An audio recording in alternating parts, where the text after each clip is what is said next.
Tollie Erasmus looked at the room in which he was about to die, and saw there the story of his life. Nothing had ever turned out quite the way he'd imagined it. For once, however, he was very relieved to find this was so.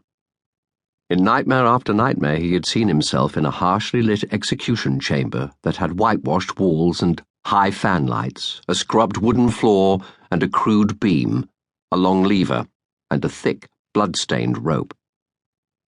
Whereas, in fact, the chamber was far more like a hospital corner, screened off by green curtaining and lit by a warm orange glow.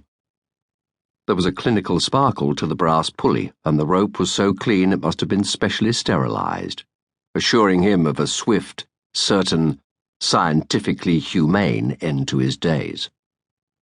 Tollie was thinking very fast, absorbing all this in a twinkling, while on another level wondering what had happened to all the in-between bits. He couldn't remember his arrest, the trial, or the passing of sentence. It was like coming round in a dentist's chair. You knew where you were and why, but you didn't want to probe too much for fear of the onrush of pain. His other senses were recovering now. He smelled the prison stink of disinfectant and tasted brandy. In his left hand was something squarish. His hand wasn't visible. None of him was visible. He had been rolled up in a sheet so expertly he couldn't move.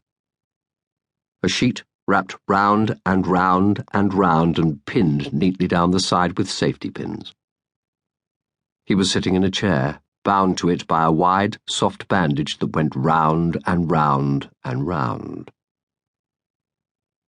This couldn't be right. Think, Tollie, think fast. The shape of the room was wrong. Every weekday morning at Pretoria Central, he'd waited in the soccer yard to be marched off to the workshops with the others.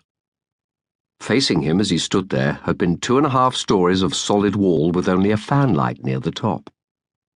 If you didn't guess right away that this was the gallows building, you soon enough learned, because on Tuesdays and Thursdays there was often a delay while they finished nailing down the coffin lids. Inevitably, you came to know its dimensions pretty well.